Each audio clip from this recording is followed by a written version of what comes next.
Hello everyone, welcome back to the aspirant and wins YouTube channel. और हम जो PTP हमारा है prelims through previous year question paper series है 2025 prelims हमारा टारगेट है और इकॉनमी हमारा टॉपिक चल रहा है। ये हमारा लेक्चर 11 रहेगा। तो पीटीपी प्रोग्राम का जो हमारा मेन एम है, हमारे प्रायोरिटी टॉपिक को डिसाइड करना है प्रीलिम्स पॉइंट ऑफ व्यू से और इम्पोर्टेंट क्वेश्चंस का रिवीजन भी करना है। और हमने बहुत सारे टॉपिक देखे हैं कि यूपीएससी बार बार रिपीट करता है, थीम रिपीट होती हैं, उस थीम को हमें पहचानना है और उनको फोकस करके पढ़ाई करना है। साथ ही साथ में जो एग्जामिनेशन हॉल में किस तरीके से हमें क्वेश्चन सॉल्व करने चाहिए, रीड करना चाहिए, ये भी हम यहाँ पर देखेंगे। एक छोटी सी रिक्वेस्ट आपसे करूँगा, please do like share and subscribe the aspirant invincible YouTube channel. और ये टेलीग्राम चैनल आप यहाँ पे ज्वाइन कर लीजिए। आप यहाँ पे मेरी मार्कशीट भी देख सकते हो 2022 2023 ये जो मेंस मैंने लिखे यहाँ पर देख सकते हो। और बाकी पीडीएफ स्टडी मटेरियल, और आप मुझे सजेशन भी बता सकते हो। अगर मुझे आप बात करना चाहते हो तो डायरेक्ट मैसेज भी कर सकते हो। तो स्टार्ट करते हैं। आज का टॉपिक है हमारा फाइनेंशियल मार्केट। फाइनेंशियल मार्केट में लास्ट 10 ईयर्स में 16 क्वेश्चंस यूपीएससी ने पूछे हैं। तो एक इंपॉर्टेंट टॉपिक है फाइनेंशियल मार्केट, इसीलिए मैं प्रीवियस ईयर क्वेश्चन पेपर को पढ़ना है। अब प्रीवियस ईयर क्वेश्चन पेपर में यूपीएससी पूछता क्या है। फॉर एग्जांपल 2016 में एक क्वेश्चन पूछा गया है, क्वेश्चन नंबर 1 जो हमारा है, with reference to IFC masala bond. ठीक है, मसाला बॉन्ड के रिगार्डिंग क्वेश्चन है। Sometimes seen in the news, current affairs है, which of the following statement given are correct. ठीक है, करेक्ट हमसे पूछा गया है। फिर हम देखते हैं यहाँ पर भी हमें क्वेश्चन पढ़ना है, select the correct answer using the code given. तो यहाँ पर भी करेक्ट है, यहाँ पर भी करेक्ट है, हमारे लिए कोई भी प्रॉब्लम होने वाली नहीं है। चलिए, तो फर्स्ट है international financial corporation which often seen offer this bond is an arm of world bank. तो क्या IFC international financial corporation world bank की एजेंसी है। Second, they are rupee denominated bond and are a source of debt financing for the public and private sector. तो बिल्कुल सही है, पहला point international financial corporation world bank का ही agency है, इसके अंदर ही आती है। एंड सेकंड है मसाला बॉन्ड, इसका नेम मसाला इसीलिए रखा गया है कि इंडियननेस, यहाँ से देखें तो इंडियन रुपी डिनोमिनेटेड बॉन्ड्स हैं, they are a source of debt financing for public as well as private sector. So answer इसका होगा सी, बोथ आर करेक्ट। इसकी एक्सप्लेनेशन अगर हम देखें तो बॉन्ड्स होते क्या हैं, simple, bonds are instrument of debt typically used by the corporate sector player to raise money, है ना। तो आपको कोई भी पैसे रेज करने मार्केट से किसी को, तो बॉन्ड इशू करते हो। बॉन्ड का मतलब सिंपल एक एग्रीमेंट है आपका और आपने जिससे पैसे लिए हैं, दोनों के बीच में। फिर international financial corporation IFC investment arm है वर्ल्ड बैंक का। ठीक है, इन्वेस्टमेंट आर्म है, ये हमें याद करने की ज़रूरत है। ये न्यूज़ में था और बाकी चीज़ें हम यहाँ पे देख सकते हो। तो बॉन्ड का मतलब क्या है, मसाला बॉन्ड आप समझ चुके हो। और न्यूज़ से मैं क्या चीज़ें लेनी चाहिए, तो यूपीएससी इस तरीके से हमसे पूछते हैं क्वेश्चन। नेक्स्ट क्वेश्चन नंबर 2 पूछा गया है टी बिल, ट्रेजरी बिल 2018 में ये पूछा गया है। बिल्कुल NCERT में आपको पढ़ने के लिए मिल जाते हैं treasury bill, commercial paper, participatory note और बेसिक्स ऑफ इकोनॉमी में ये पार्टिसिपेशन और ये आते हैं concept. So question 2, consider the following statement, which of the statement are correct. हम इस तरीके से क्वेश्चन रीड करते हैं। नाउ अब हम फर्स्ट ऑप्शन पे जाएंगे, reserve bank of India manages, एक वर्ड इंपॉर्टेंट है, manages and services government of India security but not any state government securities.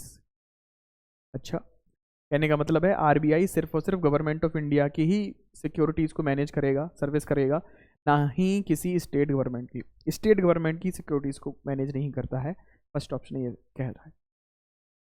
Second है treasury bill are issued by government of India, government of India issue करती है treasury bill को। And there is a no treasury bill issued by the state government, state government कोई भी treasury bill issue नहीं करती है। Treasury bill offer are issued at a discount rate from the par value, मतलब face value अगर उसकी 1000 है तो इसको इशू किया जाएगा 950 पे, 900 पर, 1000 से नीचे नीचे। ऑप्शन 3 सही है, ऑप्शन थर्ड सही है, ऑप्शन सेकंड सही है, लेकिन फर्स्ट ऑप्शन गलत है, because RBI reserve bank of India is bank of government, तो government of India as well as state government के अकाउंट के साथ साथ उनके सर्विसेज को भी मैनेज करता है, सिक्योरिटीज़ को भी मैनेज करेगा। तो आंसर इसका होना चाहिए सी, सेकंड एंड थर्ड, फर्स्ट वाला ऑप्शन गलत है। इस तरीके से यूपीएससी हमसे सिंपल मिस्टेक कराता है और एक एक ऑप्शन एक एक वर्ड हमें ध्यान से पढ़ने रहते हैं। तो आरबीआई बहुत रिपीटेड थीम है। आरबीआई के मैंने अगर हम फंक्शंस पढ़ेंगे, आरबीआई के बारे में जानेंगे तो वहाँ पे ये ऑप्शन आपको क्लियर हो जाता। आरबीआई के बारे में वही कि RBI manages the public debt को मैनेज करता है और इंडियन करेंसी को लोन को इशू करेगा on behalf of central as well as state government, दोनों state as well as central government, दोनों both central government state government. Then RBI manages treasury bill और ट्री बिल। क्या होते हैं? तो treasury bill are the money market instrument है, मतलब short term के लिए अगर पैसे चाहिए हैं सरकार को तो वो ट्री बिल इशू करते हैं। 3 तरीके से इशू किए जाते हैं, 3 टर्म है ट्रेजरी बिल के, टी बिल के। एक होता है 91 डे के लिए, एक होता है 182 डे के लिए, एक होता है 364 डे के लिए। आप ऐसा समझ सकते हो मैक्सिमम टाइम पीरियड जो है ट्रेजरी बिल का वो हमारा 1 ईयर है, 364 डेज। उसका आधा कर दो 182 डेज और उसका आधा कर दो तो 92 डेज। इस तरीके से 3 टर्म में सिंपल ट्रेजरी बिल को इशू किया जा सकता है और कुछ भी नहीं। और ये treasury bills are instrument of money market, इसीलिए शॉर्ट टर्म के लिए है, 1 साल के अंदर के लिए है। और इसमें स्टेट गवर्नमेंट इशू नहीं करेगी, सिर्फ और सिर्फ सेंट्रल गवर्नमेंट ही इशू करती है। क्वेश्चन नंबर 3, 2019 में क्वेश्चन पूछा गया है पार्टिसिपेटरी नोट्स, वेरी इंपॉर्टेंट है। तो बेसिक्स ऑफ इकोनॉमी हमें पढ़ने हैं, कंप्लीट करने हैं। एनसीईआरटी पढ़िए, अच्छे तरीके से पढ़िए एनसीईआरटी, वहाँ से क्वेश्चन आते ही हैं, हम देखते हैं बार बार। और अगर आपने नहीं पढ़ लिया प्रीवियस ईयर क्वेश्चन पेपर, अगर आपने ये वाली सीरीज़ को कंटिन्यूसली फॉलो कर रहे हो, तो अगर आपने इसके चीज़ों को पढ़ लिया, अगर आपको लगे कि नोट्स बनाना चाहिए, तो अगर आपने नोट्स बना लिए तो बहुत ज़्यादा फायदा दिखेगा आपको प्रीलिम्स में। क्वेश्चन नंबर 3 है, which of the following is issued by registered foreign portfolio investors, FPI और एफआईआई भी बोलते हैं, to overseas investors who want to be part of the Indian stock market without registering themselves directly। तो कोई बाहर की company है, कोई इन्वेस्टर्स कंपनी है, उसने ऑप्शन दिया है। फॉर एग्जांपल मान लीजिए यूएस की कोई कंपनी है, वो इंडिया में स्टॉक में इंडियन स्टॉक एक्सचेंज में इन्वेस्ट करती है। अब अगर अमेरिकन्स को इंडियन स्टॉक एक्सचेंज में इन्वेस्ट करना है तो उन्हें डायरेक्ट आने की जरूरत नहीं है, वो अपनी इस कंपनी को दे देंगे पैसे और ये कंपनी इंडिया में इन्वेस्ट करेगी। तो जो वो कंपनी है अपने इन्वेस्टर्स को, जो रिटेल इन्वेस्टर्स हैं, उनको वापस में, उनको रिटर्न में क्या देती है, ये क्वेश्चन ये पूछता है। फर्स्ट, सर्टिफिकेट ऑफ डिपॉजिट देती है क्या, कॉमर्शियल पेपर देती है, प्रॉमिसरी नोट देती है, पार्टिसिपेटरी नोट देती है, क्या देती है? तो answer is D, simple participatory notes यहाँ पर दिए जाते हैं, पार्टिसिपेशन इन इन्वेस्टमेंट।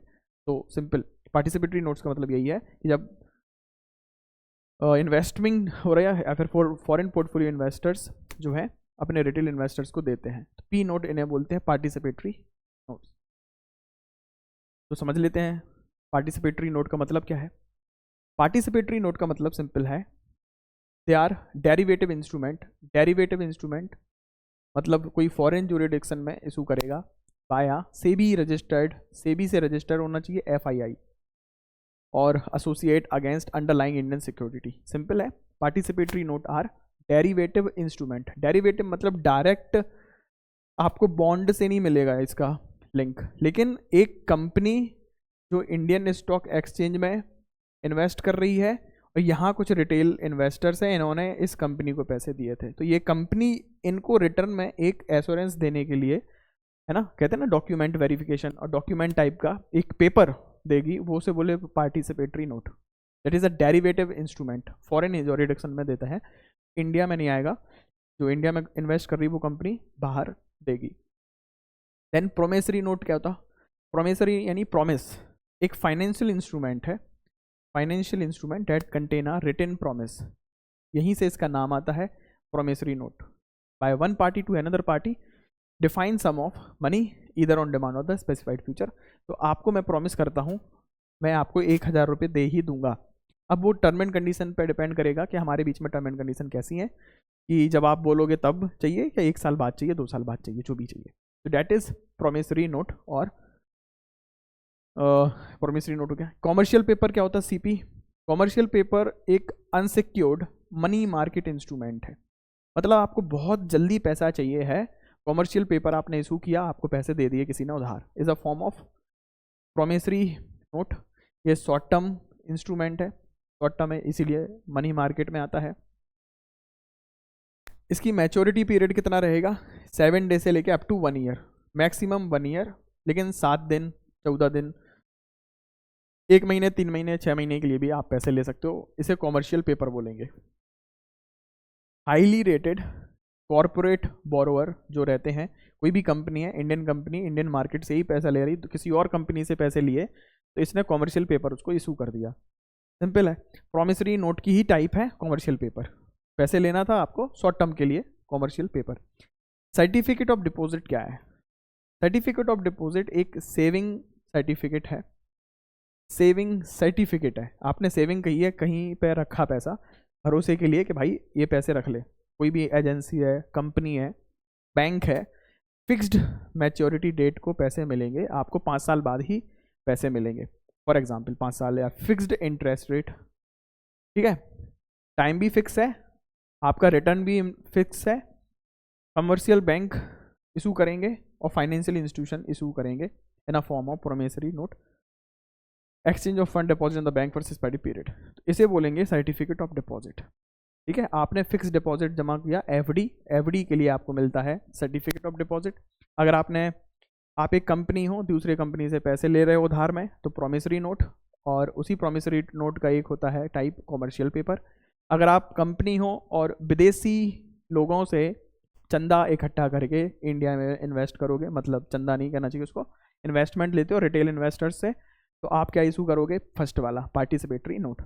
आपको क्रिस्टल क्लियर होना चाहिए डिफरेंस, आप डिफरेंस क्लियर करके जाओगे माइंड में, तभी जाके क्वेश्चन कर पाओगे प्रीलिम्स में। क्वेश्चन नंबर 4 2020 में क्वेश्चन आया है ना, फाइनेंशियल मार्केट से, with reference to the Indian economy consider the following statement, okay, which of the statement given above are correct. इस तरीके से क्वेश्चन पढ़ेंगे। सबसे पहला स्टेटमेंट, और यहाँ पर दोनों मैच होना चाहिए, ये भी पॉजिटिव है, ये भी पॉजिटिव है, नेगेटिव पॉजिटिव, पॉजिटिव नेगेटिव, ये हो गया तो फिर उल्टा हो जाएगा answer. Commercial paper is a short term unsecured promissory note. अब भी हल पढ़ा, रिपीटेड थीम दिख रही है आपको, अभी हल पढ़ा था हमने। Commercial paper short term unsecured promissory note है, अनसिक्योर्ड है, कोलेटरल नहीं है उसमें। सर्टिफिकेट ऑफ डिपॉजिट अभी हल पढ़ा था, long term instrument issued by the Reserve bank of India to a corporation, नहीं, आरबीआई इशू नहीं करेगा सर्टिफिकेट ऑफ डिपॉजिट। सेकंड गलत हो गया, अभी हल हमने पढ़ लिया था। और सेकंड अगर हमने गलत कर लिया तो हम लगाते हैं एलिमिनेशन मेथड, या तो बी आंसर है या तो सी आंसर है। जल्दी है। Call money is a short term finance issued for inter bank transaction. Call money का मतलब ये होता है। और zero coupon bond are interest bearing short term bond issued by the schedule commercial bank. Schedule commercial bank issue करते हैं zero coupon bond को। ये गलत हो गया। Call money market short term के लिए आता है, एक बैंक दूसरे से पैसा उधार लेता है। कमर्शियल पेपर पहले ही सही था, हमने पहले पढ़ लिया था, short term unsecured promissory note है। लेकिन जीरो कूपन बॉन्ड एक interest bearing short term bond issued by schedule commercial banks to the corporation. ये इट इज़ रॉन्ग, आंसर इसका सी होना चाहिए, फर्स्ट एंड 3। जल्दी से देखें, कॉमर्शियल पेपर हमने देख लिया था, कॉमर्शियल पेपर प्रोमिसरी नोट का ही टाइप है जो अनसिक्योर्ड है। अनसिक्योर्ड यानी कोई भी इसका बैकअप नहीं है, कोलेटरल नहीं है, कोई भी चीज़, है ना, टेंशन इसमें ज़्यादा है, रिस्क ज़्यादा है। मनी मार्केट इंस्ट्रूमेंट है, मनी मार्केट यानी शॉर्ट टर्म की बात हो रही है। 7 डेज से लेके 1 साल के लिए आता है। सर्टिफिकेट ऑफ डिपॉजिट हमने देखा था, फिक्स डिपॉजिट आप जब करोगे जमा तो एक बैंक आपको देगा। फिर कॉल मनी रेट क्या होता है? कॉल मनी रेट एक शॉर्ट टर्म फंड बोरो करने के लिए है, money market among the bank, day to day basis पर एक बैंक दूसरे बैंक से पैसे ले लेगा, उधार ले लेगा और दे देगा, तो ये हो गया call money rate. Bond are a type of debt instrument debt zero coupon bond issued at discount redeemed at par, no interest payment is made, such bond is periodic intervention before the maturity. यही problem हो गई थी। Option number 4 था जो, वहाँ पे लिखा है शॉर्ट टर्म बॉन्ड है, ये तो सही था, लेकिन इंटरेस्ट बियरिंग नहीं है, that is the word which makes it wrong. तो आपको समझना है, हर एक ऑप्शन को बहुत अच्छे तरीके से पढ़ना है। यूपीएससी बहुत ही माइन्यूट डिटेल पर फोकस कराना चाहती है, आपका अटेंशन देखना चाहती है, प्रेजेंस ऑफ माइंड देखना चाहती है। तो वहाँ पे इंटरेस्ट नहीं होता तो सही हो जाता है। ए एनसीईआरटी से आप देख सकते हो, commerce certificate of deposit NCERT में है, कॉमर्शियल पेपर एनसीईआरटी में है, call money NCERT, treasury bill NCERT, ये सारी चीज़ें एनसीईआरटी में है। तो हमें बेसिक्स कवर करने चाहिए, भूलना नहीं है। Next, bond market. अगेन 2021 में क्वेश्चन आया है, Indian government bond yield are influenced by which of the following? Select the correct answer using the code given below. यहाँ पर करेक्ट पूछा गया है, Indian government bond yield influenced by। Bond yield का मतलब सिंपल होता है कि अगर आपने कोई बॉन्ड खरीदा और जब उसको रिटर्न किया तो आपने उस पर पैसा कितना कमाया, ये होता है बॉन्ड yield। तो first is actions of United states federal reserves, actions of reserve bank of India, inflation and short term interest rate. तो आई होप सब कुछ फर्क पड़ेगा, क्योंकि बॉन्ड यील्ड का मतलब है कि अगर 1000 रुपये उसका बॉन्ड की प्राइस थी, आपको 900 रुपये में मिला था। अगर इन्फ्लेशन है, इंटरेस्ट रेट वगैरह है, अगर ये चेंजेस होंगे तो प्राइजेस ऊपर नीचे होंगी, और प्राइस ऊपर नीचे होने की वजह से इन्फ्लुएंस तो होगा ही होगा। तो bond yield is the return investor get on the bond on a particular government security. Simple है। अब वो चाहे यूनाइटेड स्टेट फेडरल रिजर्व की पॉलिसी हो, आरबीआई की पॉलिसी हो, और हमारे मार्केट में इन्फ्लेशन हो रहा है, उसका डिमांड बढ़ेगा, प्राइस कम होगा, इस तरीके से वो इन्फ्लुएंस होना ही होना है। सिंपल क्वेश्चन था, उसको समझ में आया अगर तो। नेक्स्ट क्वेश्चन है 2021 में क्वेश्चन पूछा गया गवर्नमेंट सिक्योरिटी से related, with reference to India consider the following statement. तो प्रीवियस ईयर क्वेश्चन पेपर अगर आपने टॉपिक वाइज कर लिए हैं और अगर उस टॉपिक का आपने नोट्स बना लिया, मतलब आपने कहीं से भी नोट्स बनाए, वो टॉपिक पढ़ लिया, रिवीजन कर लिया, उसके प्रीवियस ईयर क्वेश्चन पेपर पढ़ लिए, तो आपकी बहुत शानदार तरीके से तैयारी हो जाएगी, क्योंकि हम उसी चीज़ को रिवीजन करेंगे ना। और यूपीएससी उससे क्या जानना चाह रही है, क्या पूछना चाह रहा है, किस तरीके से पूछते हैं यूपीएससी क्वेश्चंस गवर्नमेंट सिक्योरिटी से रिलेटेड, हम यहाँ पे देख सकते हैं। तो जो कमी होगी आपके नोट्स में आप उसको इम्प्रूव कर लेंगे। तो गवर्नमेंट सिक्योरिटीज या फिर जो भी ऑप्शन है, first option is retail investors through demat account can invest in treasury bills and government of India debt bond in primary market. तो रिटेल इन्वेस्टर्स डीमेट अकाउंट के थ्रू ट्रेजरी बिल में और government of India के debt bonds में invest कर सकता है। Second is negotiated dealing system order matching is a government security trading platform, एक गवर्नमेंट का ट्रेडिंग प्लेटफॉर्म है of the RBI. Second is third central depository services limited, central depository service limited is jointly promoted by RBI of India and the Bombay Stock Exchange। तो हर एक fact हमारे लिए important है, और यही question option number third में गलत हो जाता है। तो फर्स्ट सही है, सेकंड सही है, but third is wrong. Answer इसका होना चाहिए बी। तो ऑप्शन नंबर थर्ड है गलत। ठीक है। फेब 2021 में आरबीआई ने क्या किया था, अलाउ किया था रिटेल इन्वेस्टर्स को directly purchase government bonds by opening the gilt account with the RBI. अब गिल्ट अकाउंट खोल सकते हैं रिटेल इन्वेस्टर्स आरबीआई के साथ में, और गवर्नमेंट बॉन्ड्स में सिक्योरिटीज में इन्वेस्ट कर सकते हैं रिटेल इन्वेस्टर्स। पहले क्या होता था, retail investors can purchase government bond by registering themselves on stock exchange for non competitive bids. पहले आपको स्टॉक एक्सचेंज पे ही रजिस्टर कराना पड़ता था, उसके बाद होता था, है ना। There are mutual funds which in turn invest in government securities and all. तो इनडायरेक्टली आप इन्वेस्ट करते थे, लेकिन अभी आरबीआई ने अलाउ कर दिया है आप directly retail investors government securities में डाल सकते। और अभी न्यूज़ में भी रहा है रिटेल इन्वेस्टर्स की संख्या, इन्वेस्टर्स की इन्वेस्टमेंट बढ़ती चली जा रही है इंडिया में और गवर्नमेंट सिक्योरिटीज में इस तरीके से। अब सेंट्रल डिपोजिटरी सर्विस लिमिटेड क्या है, promoted by Bombay stock exchange. BSE jointly with the leading bank such as the State Bank of India, Bank of Baroda, HDFC bank. RBI का कोई पार्टिसिपेशन है नहीं यहाँ पे सेंट्रल डिपोजिटरी सर्विस लिमिटेड में, इसलिए थर्ड वाला ऑप्शन गलत हो गया था। हर ऑप्शंस को अच्छे से पढ़ना है, यूपीएससी आपसे गलती कराना चाहती है बस, और अगर आपने उसको नोट नहीं किया, प्रेजेंस ऑफ माइंड नहीं दिखाया, तो आप क्वेश्चन गलत करके आओगे। अभी NDSOM क्या है? It is a screen based electronic anonymous order matching system. एक ऑर्डर मैचिंग सिस्टम है सिंपल, आप जहाँ से प्लेटफॉर्म है secondary market trading in the government securities owned by RBI। Own कौन करता है? RBI ओन करती है, और अगर आपको गवर्नमेंट सिक्योरिटीज में इन्वेस्ट करना है तो आप NDSOM से जा सकते हो, सिंपल। नेक्स्ट क्वेश्चन अगर देखें 2022 में आया था, question number 7, with reference to the Indian economy what are the advantages? Advantages पूछे गए हैं किस चीज़ के? Inflation indexed bonds IIB। Inflation index bonds के एडवांटेजेस कौन कौन से हैं? Which of the statement are correct? ठीक है, इसमें से सही बताने हैं, तो एडवांटेजेस ही पूछे गए। सबसे पहले इन्फ्लेशन इंडेक्स बॉन्ड्स क्या होते हैं? ऐसे बॉन्ड्स जो इन्फ्लेशन के साथ में एडजस्टेड हैं, ठीक है, उसे हम बोलेंगे इन्फ्लेशन इंडेक्स बॉन्ड। तो government can reduce coupon rate on it's borrowing by the way of IIBs। तो government can reduce the coupon rates on it's borrowing by way of IIBs। Inflation index bonds के जरिए government coupon rate को कम कर सकती है क्या? या फिर IIB provides protection to the investors from uncertainty regarding the inflation. बिल्कुल, इसका नाम ही यही है। Interest received as well as capital gain on IIB are not taxable.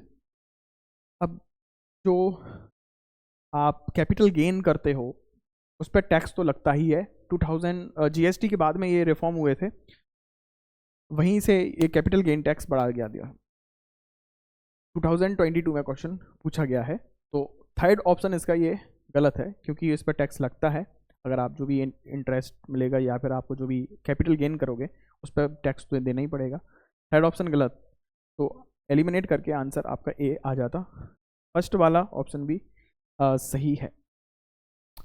सबसे पहले समझो इन्फ्लेशन इंडेक्स बॉन्ड्स होते क्या हैं। Inflation index bonds issued by RBI in 2013 and were benchmark to the wholesale price index. Wholesale price index से ये बेंचमार्क्ड है, मतलब होलसेल प्राइस इंडेक्स के साथ में ये लिंक्ड है।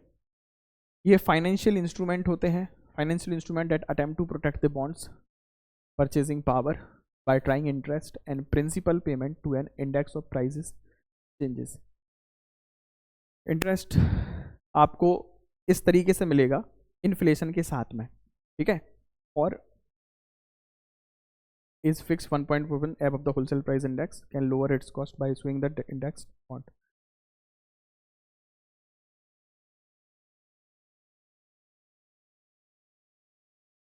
अगर मार्केट में इन्फ्लेशन बढ़ेगा तो आपको इसका रेट भी बढ़ के मिलेगा रिटर्न में। कहने का मतलब ये है, तो ऐसा नहीं है आपने जो चीज़ 10 की खरीदी और वो महंगाई की वजह से फिर वो दिखने में 15 रुपये की है, लेकिन महंगाई बढ़ गई तो आपको 15 रुपये मिले, लेकिन महंगाई से वापस से वो 15 की आने लगा, 15 रुपये में मिलने लगा। तो आप समझ में, इन्फ्लेशन का मतलब क्या है? परचेसिंग पावर आपकी कम नहीं होगी वहाँ पे इस केस में। क्वेश्चन नंबर 8 लास्ट क्वेश्चन है फर्स्ट पार्ट का हमारा। ये सेकंड पार्ट में हम फिर से लेक्चर करेंगे कंप्लीट। तो क्रेडिट रेटिंग एजेंसी के लिए क्वेश्चन है, consider the following statement, which of the following are correct. First, in India credit rating agency are regulated by RBI। क्या RBI इसको रेगुलेट करती है? Rating agency popularly known as ICRA is a public limited company, public limited company है ICRA। Second, Brickwork rating is an Indian credit rating agency. Brickwork कोई Indian agency है। तो इस question से हमें पहली चीज़ ये समझनी है कि न्यूज़पेपर में जो इंपॉर्टेंट चीज़ें हैं वो हम पढ़ेंगे। हर एक चीज़ तो हमें बिल्कुल नहीं करनी है, 100% मार्क्स हमें बिल्कुल नहीं चाहिए, हमें क्वालिफाई करना है, कट ऑफ क्लियर करनी है। इस तरीके से अगर आप क्वेश्चंस आप बोलोगे सर कहाँ से पढ़े, मैं कहूँगा सिंपल टेंशन मत लो, इस तरीके से क्वेश्चन आप छोड़ दोगे तो ज़्यादा अच्छा रहेगा। लेकिन इसका आंसर है B, because credit rating agencies are not regulated by RBI। RBI इसको रेगुलेट नहीं करता है। तो because they are rating, credit rating agencies हैं, तो क्रेडिट किस चीज़ का दे रही हैं इस पर डिपेंड करेगा। ये सेबी से रेगुलेट होती हैं, ना कि आरबीआई से। SEBI credit rating agency regulation है 1991 का, उसके तहत आता है। सेबी इसको रेगुलेट करती हैं।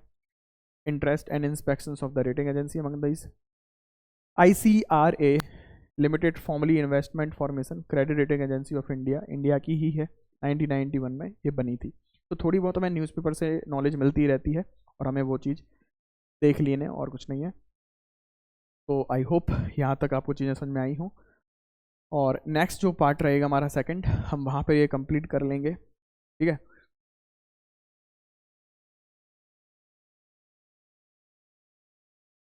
Thank you so much.